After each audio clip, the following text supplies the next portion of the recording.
মসজিদে না গিয়ে ঘরে ৫ ওয়াক্ত নামাজ নিয়মিত পড়লে কি কাফের হয়ে যেতে হবে? বিস্তারিত জানতে চাই। অনেক সময় মনে হয় ইসলাম কেন সত্য ধর্ম, অন্য ধর্ম কেন মিথ্যা? এ ধরনের চিন্তা আসলে কি করব?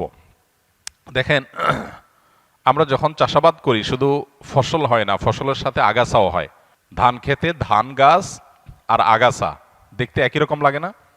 এখন কেউ যদি বলে, ভাই ধান গাছগুলোকে যত্ন করে রাখেন, আগাছাগুলো কেটে রাখেন, কেন? দেখতে তো একই রকম। এই জন্য পৃথিবীতে প্রচলিত যত ধর্ম আছে দেখতে মনে হয় সব ধর্ম একরকম। আসলে একটা হলো মূল গাছ, মূল গাছের মধ্যে বহু আগাছা সৃষ্টি হয়েছে। যেই ধর্মের সূত্র আসমানের সাথে, আল্লাহর সাথে, ওহির সাথে, নবী রাসূলদের সাথে, সেগুলোকে বলা হয় আসমানি ধর্ম। এগুলো যুগে যুগে সব একই সূত্রে গাথা। এগুলোরই সর্বশেষ ধারা হলো মুহাম্মদ সাল্লাল্লাহু আলাইহি সাল্লামের ধর্ম। এরপর আর কোনোটা আসবে না, এরপর কিয়ামত হয়ে যাবে। এই ধারার যে কোনো ধারার অনুসারী হলেই তিনি নাজাত প্রাপ্ত। এর বাইরে মানুষের সৃষ্ট আরো বহু ধর্ম পৃথিবীতে তৈরি হয়েছে, এগুলো কোনোটাই সঠিক নয়। এখন আমরা ওই যে আগাছা এবং মূল ফসল সম্পর্কে ধারণা না থাকার কারণে আমাদের কাছে দেখে এক মনে হয়, যে ধান গাছ আর আগাছার পার্থক্য জানে না তার কাছে সব এক মনে হয়, কিন্তু যে পার্থক্য জানে তার কাছে এক মনে হবে না। একটা হবে মূল গাছ, আর হলো আগাছা সৃষ্টি হয়েছে। আসমানি ধর্ম এটার ধারা শুরু হয়েছে কখন? আদম আলাইহিস সালাম থেকে শুরু করে নূহ আলাইহিস সালামের সময় এটার দ্বিতীয় ধাপ শুরু হয়েছে। এই যে হাজার হাজার বছর যাবৎ চলে আসছে, এরপরে এসে বহু মানব রচিত ধর্ম পৃথিবীতে শুরু হয়েছে। অতএব এগুলোর ভিতরে কোনটা আল্লাহর মনোনীত আর কোনটা আল্লাহর মনোনীত না, এটা বোঝাটা হলো গুরুত্বপূর্ণ। আল্লাহ কোরআনে বলেছেন, না দিন ইনদাল্লাহিল ইসলাম, আল্লাহর কাছে একমাত্র মনোনীত দিন হলো ইসলাম। ওয়া মান ইয়াবতাগি গায়রাল ইসলামি দীনান ফালান ইউকবালা মিনহু, আল্লাহ বলেছেন যে ব্যক্তি ইসলাম ছাড়া অন্য কিছু আল্লাহর কাছে ধর্ম হিসেবে নিয়ে আসবে, অ্যাকসেপ্টেড হবে না।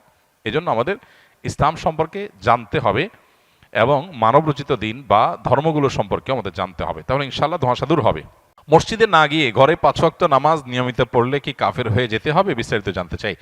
যদি কেউ নামাজ নিয়মিত পড়েন তিনি কাফের হবেন না ইনশাআল্লাহ। নামাজ তরক করার কারণে যে সমস্ত উলামা ইকরাম কাফের হওয়ার কথা বলেন তাদের মতেও কাফের হবেন না। তবে হ্যাঁ, নিয়মিত যদি জামাত তরক করে সেটা ভয়াবহ, সেটা ওয়াজিব তরক করার মতো বিষয়। এবং ওই যে মুসলিমদের জামাতের সাথে থাকা, এই জন্য মূল জামাতের সাথে অংশগ্রহণ করে নামাজ পড়তে হবে। এমনকি মসজিদে ইমাম সাহেব বা মসজিদের লোকজন যদি কিছুটা বেদাতেও লিপ্ত থাকে, ইসলামের গণ্ডিতে খারিজ নাও হয়, বিকল্প পথ না থাকলেও জামাতের সাথেই মসজিদে হাজির হয়ে জামাতে নামাজ পড়া উচিত। হাজ্জাজ ইবনে ইউসুফ জালেম ছিল, তারপরও তার সাথে কিন্তু সাহাবা একরাম তার পিছনে নামাজ পড়েছে। বর্তমান প্রেক্ষাপটে সামান্য বেতনে চাকরি করি। আমার ছোটবেলা থেকে সামান্য বাক প্রতিবন্ধী হওয়া সত্ত্বেও আমার পড়াশোনা শেষ করেছি। আমার এই সামান্য প্রতিবন্ধকতা চাকরির ক্ষেত্রে ব্যাপক প্রভাব লক্ষ্য করা যায়, তাই ছোটবেলা থেকেই চিন্তাভাবনা নিজের যোগ্যতা কিছু একটা উদ্যোক্তা হব। বাট পরিবারের চাপে কখনো সাহস পাই নাই। পরিবারের কোনোভাবেই নিজে কিছু একটা করব মেনে নেয় না। তারা চায় আমি যেন সবসময় চাকরি করি, বলে সামান্য বা কম বেতনে হলেও 15 দিনে চাকরি করো। কিন্তু বর্তমান প্রেক্ষাপটে আমার প্রতিবন্ধকতা থাকা সত্ত্বে সামান্য বেতনে বউ বাচ্চা নিয়ে সংসার চলে না। মূল প্রশ্নটা কি?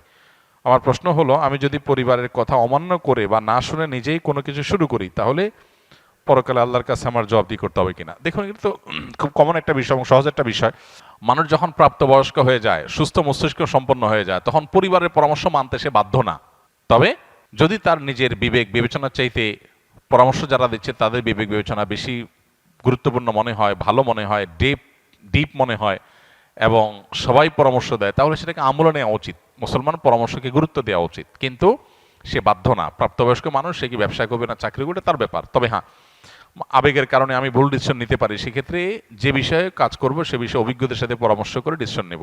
এক্ষেত্রে পরিবারের সাথে আপনার ভিন্নমত হলে আশা করা যায় আল্লাহর কাছে আপনার কোনো দায় থাকবে না। তবে মা বাবা বা বড় ভাই থাকলে এরকম কেউ পরামর্শ তাদের সাথে বেয়াদবি যেন না হয় সেদিকটা খেয়াল রাখতে হবে।